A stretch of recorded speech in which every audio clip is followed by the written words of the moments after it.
अस्सलाम वालेकुम everyone, my name is on Naqvi. और आज की इस वीडियो में हम डिस्कस करने जा रहे हैं एसएलओ बेस्ड पॉलिसी के बारे में कि एसएलओ बेस्ड पॉलिसी क्या है, इसका मेन फोकस क्या है, इसमें किस किस्म के जो है क्वेश्चंस आने वाले हैं। पंजाब बोर्ड्स ने जो है रिसेंटली लास्ट ईयर भी एसएलओ बेस्ड पॉलिसी के मुताबिक ही पेपर्स कंडक्ट करवाए थे और इस साल भी एसएलओ बेस्ड पॉलिसी के मुताबिक पेपर कंडक्ट होने जा रहे हैं। तो स्टूडेंट्स के लिए और टीचर्स दोनों के लिए इस चीज़ को समझना बहुत ज़्यादा ज़रूरी है कि एसएलओ बेस्ड पॉलिसी एक्चुअली में है क्या। तो इसके लिए हमने एक छोटा सा पैकेज बनाया है, एक छोटी सी वीडियो बनाई है। होप सो कि आप लोग इस वीडियो के बाद एसएलओ बेस्ड पॉलिसी के बारे में जान पाएंगे कि ये होती क्या है और आप लोगों ने किस तरह से अपने पेपर की तैयारी करनी है और टीचर्स ने किस तरह से स्टूडेंट्स की तैयारी करवानी है। तो एसएलओ बेस्ड पॉलिसी की बात करें तो इसे हम students learning outcome based policy भी कहते हैं। इसके जो मेन फोकस हैं उनकी भी बात की जाए तो इसका जो मेन फोकस है वो स्टूडेंट्स के हवाले से अगर हम बात करें तो इसका मेन फोकस है इम्प्रूविंग स्टूडेंट्स लर्निंग आउटकम्स। कि एक पूरा साल स्टूडेंट जो कोर्स कवर करता है या टीचर कोई भी कोर्स कवर करवा रहा है अपने स्टूडेंट्स को, जब कोई भी एक टॉपिक ले लेते हैं तो इन रिटर्न उस टॉपिक को कवर करने के बाद उस लेक्चर के बाद या एक मुकम्मल एक साल कोर्स कंप्लीट करने के बाद स्टूडेंट इन रिटर्न उस कोर्स से उस टॉपिक से क्या सीखता है। तो इस बना पर जो है बोर्ड्स जो है उन्होंने इस पॉलिसी को इंट्रोड्यूस करवाया है ताकि उसके मुताबिक फिर क्या हो पेपर बनाया जाए। इस चीज़ को जानने के लिए कि स्टूडेंट्स ये जो करिकुलम है, ये जो कोर्स है, उससे क्या सीख रहे हैं, स्टूडेंट ने किस हद तक उस कोर्स को पढ़ा है और किस हद तक उस कोर्स को समझा है। तो इसलिए जो है एसएलओ बेस्ड पॉलिसी जो है इंट्रोड्यूस करवाई गई है और ये सिर्फ स्टूडेंट्स के लिए ही पर ही इसका फोकस नहीं है बल्कि टीचर डेवलपमेंट पर भी इसका बहुत ज़्यादा फोकस है। क्योंकि अगर जब तक टीचर्स जो है स्टूडेंट को उस तरह से स्टडी नहीं करवाएंगे, उस तरह से उनके जो कंसेप्ट है वो बिल्ड नहीं करेंगे, तब तक स्टूडेंट भी उस तरह इस चीज़ों को लर्न नहीं कर पाएंगे।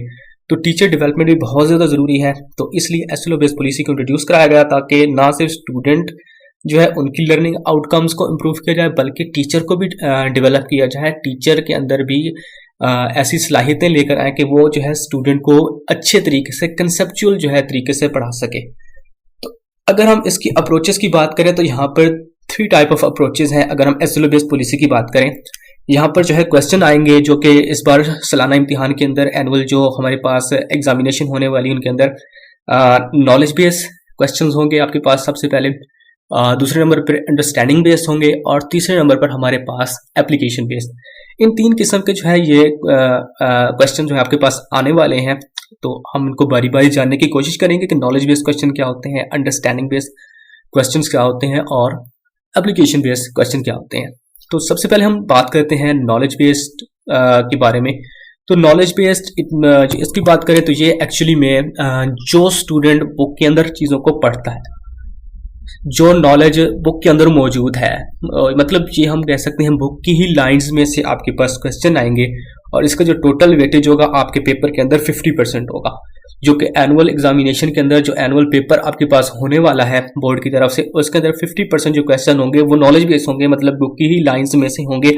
और इनमें क्वेश्चन किस तरह के आ सकते हैं हमने नीचे यहाँ पर कुछ जो है यहाँ पर बताए हैं। क्वेश्चन आ सकते हैं who, when, where, what, list, defined, describe, identity, तो लेबल, इस तरह के जो है ना क्वेश्चंस आ सकते हैं आपके पेपर के अंदर। तो ये हमारे पास नॉलेज बेस्ड क्वेश्चन है और आगे हमने कुछ इनकी एग्जांपल्स वगैरह भी दी हैं, वो भी फिर लेटर ऑन हम उनको डिस्कस करेंगे।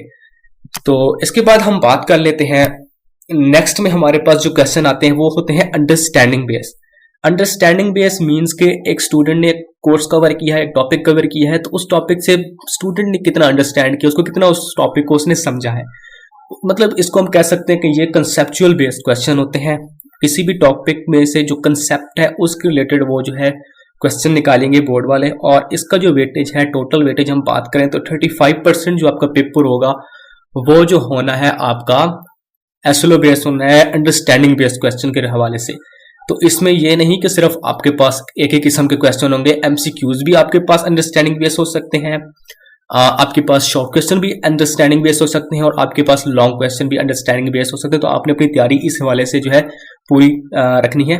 अगर हम क्वेश्चन करें तो किस तरह के क्वेश्चन आ सकते हैं यहाँ पर, हाउ के मतलब किसी चीज़ का पूछ सकता है कि ये चीज़ क्यों एग्जिस्ट कर रही है, ये चीज़ है क्यों, वजह क्या है इसके पीछे। Show, demonstrate, paraphrase, interpret, summarise, explain, prove, identify the main idea, theme. तो मतलब मुकम्मल जो कंसेप्ट है ना किसी टॉपिक का, उसके बारे में आपसे पूछा जा सकता है कि ये जो चीज़ है, ये जो बयान की गई है बुक के अंदर, इसके अंदर मेन प्रिंसिपल क्या है, इसका मेन कंसेप्ट क्या है। तो कहीं से भी दरमियान में से एक, अगर आपने उस टॉपिक को, टीचर ने आपको अच्छी तरह से समझाया होगा और आपने उस टॉपिक को सही तरह से समझा होगा, तो टू द पॉइंट आपने इसका जो है आंसर करना है, टू द पॉइंट आपने इसका मेन कंसेप्ट लिखना है। लंबी चौड़ी जो है आप लोगों ने स्टोरियां इसके अंदर नहीं धरनी, क्योंकि पिछले हम बात करें तो क्या होता था कि जितना ज़्यादा लिखते थे आपको उतने ज़्यादा नंबर मिलते थे, लेकिन इस बार ऐसा नहीं है। टू द पॉइंट जाएंगे तो आपको नंबर मिलेंगे। कंसेप्ट जो आपसे पूछा गया है बस इतना उसके बारे में बताएं, ज़्यादा लंबा लिखने की ज़रूरत नहीं है। तो टू द पॉइंट आप लोगों ने इसको लेकर चलना है। तो इस तरह के अंडरस्टैंडिंग बेस्ड क्वेश्चन हमारे पास आएंगे। अगर हम इसके बाद थर्ड की बात करें, जो थर्ड किस्म के हमारे पास क्वेश्चन आएंगे, एप्लीकेशन बेस्ड क्वेश्चन होंगे। इनका जो टोटल वेटेज होगा आपके क्वेश्चन पेपर के अंदर, 15% जो आपके क्वेश्चन आएंगे वो आपके एप्लीकेशन बेस्ड क्वेश्चन आएंगे। एप्लीकेशन बेस्ड नाम से ही आप लोग इसको मालूम कर सकते हैं, आप मतलब सोच सकते हैं कि एप्लीकेशन बेस्ड इट मीन्स के जो टॉपिक आप पढ़ रहे हो, जो कोर्स आप पढ़ रहे हो, आप अपने उस कोर्स में से किसी भी टॉपिक को या किसी भी चीज़ को अपनी डेली लाइफ के अंदर कहाँ पर उसको यूज़ कर सकते हो, आपका वो जो नॉलेज है वो कहाँ पर एप्लीकेबल है। तो इस रिलेटेड में ना कुछ क्वेश्चंस आपके आएंगे, वो फिर आके मैं आपको बता देता हूँ किस तरह के क्वेश्चन होंगे, वो आगे हमने डिस्कस किए हैं। आपको एक फाइल भी हम प्रोवाइड करेंगे, यहाँ पर नीचे डिस्क्रिप्शन में जाइएगा, वहाँ से आप उसको डाउनलोड कर सकते हैं। वहाँ पर हमने तमाम क्वेश्चन के एग्जांपल्स प्रोवाइड की हैं, ना सिर्फ स्टूडेंट्स के लिए एग्जांपल प्रोवाइड की हैं, बल्कि हमने टीचर्स के लिए भी एक गाइडलाइन तैयार की है कि जिस जरिए वो जो है अपने टॉपिक को लेकर चल सकते हैं, किस तरह से वो एसएलओ बेस्ड जो है स्टडी करवा सकते हैं अपने स्टूडेंट्स को। तो वो भी आप डाउनलोड कर लीजिएगा। तो यहाँ पर क्वेश्चन आ सकते हैं हमारे पास, differentiate, analyse, show relationship, purpose, alternative, priorities, give reason for, categorise, illustrate. तो इस तरह के जो ना क्वेश्चन आ सकते हैं। सबसे इंपॉर्टेंट चीज़ ये है कि अगर आप लोग स्टिल आप लोग एसएलओ बेस्ड पॉलिसी के मुताबिक अपनी स्टडी को नहीं कर पा रहे, नहीं मालूम कि किस तरह के क्वेश्चंस आते हैं आपके पास, तो आप लोग जो है हमारा जो है टेस्ट सेशन भी जो है वो ज्वाइन कर सकते हैं। उसका लिंक भी आपको डिस्क्रिप्शन में मिलेगा, वहाँ से आप लोग जो है उसको ईजिली हमसे जो है बाई कर सकते हैं। तो उसमें यह है कि आप लोगों को तमाम subjects 9th 10th first year second year जो है उनके तमाम सब्जेक्ट के एसएलओ बेस्ड क्वेश्चन पेपर आपको हम प्रोवाइड करेंगे। तो इससे जो काफ़ी अच्छी आपकी जो है तैयारी हो सकती है एसएलओ बेस्ड क्वेश्चन की। तो इसके बाद हम नेक्स्ट में चलते हैं। यहाँ पर हमने एक तो एग्जाम्पल जो है प्रोवाइड की है, एग्जाम्पल में हमने थोड़ा सा उठाया, ये अंडरस्टैंडिंग बेस्ड है हमारे पास, नॉलेज बेस्ड भी कह सकते हैं। तो यहाँ पर एक डायग्राम है, अगर आप इस डायग्राम को अच्छी तरह से स्टडी करेंगे, अगर आपने इस चीज़ को समझा है तो आप लोग इसको जो है मेंशन कर सकते हो।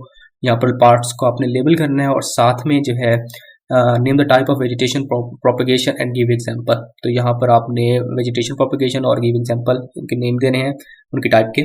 और from which part shoot and root of new plants rise. तो ये आपने बताना है कि कौन से पार्ट्स है जो है शूट एंड रूट और न्यू प्लांट्स जो है ना वो राइज होते हैं। तो ये फिर आप लोगों ने इसको अगर समझो होगा अपने जो है उसके अंदर स्टडी के दौरान, कोर्स के दौरान, तो होप सो आप लोग इसका जो है आंसर इजीली से कर सकेंगे, आसानी से आप ना इसको दे सकेंगे। तो अब हम कुछ और एग्जांपल है हमारे पास। एक और जो है वो हमारे पास मोनोहाइब्रिड जेनेटिक क्रॉस के रिलेटेड है। तो P1 F1 F2 जनरेशन के दरमियान क्रॉस करवाया है। तो उसके बाद जो हमारे पास आउटकम आती हैं उनका फिर आपने क्या करना है, डायग्रामेटिकली उसको यहाँ पर प्रूफ करना है। उनका जो है आपने यहाँ पर डायग्राम को बनाना है किस तरह से आप उनको क्रॉस करवाया है। तो नेक्स्ट में हमारे पास है, if pitch of sound is decrease in the air what is the effect on wavelength and wave velocity. तो ये थोड़ा सा कंसेप्चुअल अंडरस्टैंडिंग बेस्ड क्वेश्चन है। अगर आप लोगों ने इसको, आपके टीचर ने आपको अच्छी तरह से इसको पढ़ाया होगा, इसके मेन कंसेप्ट का आपको पता होगा, तो आप इजिली जो है इसका भी आंसर कर पाओगे। तो इस तरह के क्वेश्चन होंगे और भी बहुत सारे क्वेश्चन है, नीचे फाइल मौजूद है, आप वहाँ से डाउनलोड करोगे उस फाइल को, वहाँ पर आपको काफ़ी क्वेश्चन देखने को मिलेंगे। टीचर के लिए भी गाइडलाइन वहाँ पर मौजूद है। तो बाकी जो है इन फ्यूचर बहुत जल्द इसी ही यूट्यूब चैनल पर आप लोगों के लिए जो है गेस्ट पेपर भी आएंगे जो कि एसएलओ बेस्ड होंगे, एसएलओ बेस्ड गेस्ट पेपर होंगे, जिनको देखने के बाद होप सो आप लोगों को और अच्छा आइडिया हो जाएगा कि एसएलओ बेस्ड पेपर जो होते हैं वो होते किस तरह हैं और फिर आप लोगों ने अपनी तैयारी किस तरह से करनी है। बाकी टेस्ट सेशन भी आप हमारा ज्वाइन कर सकते हैं। तो इस तरह की मजीद वीडियोज़ के लिए मिलते हैं नेक्स्ट वीडियो में, तब तक के लिए अल्लाह हाफिज़।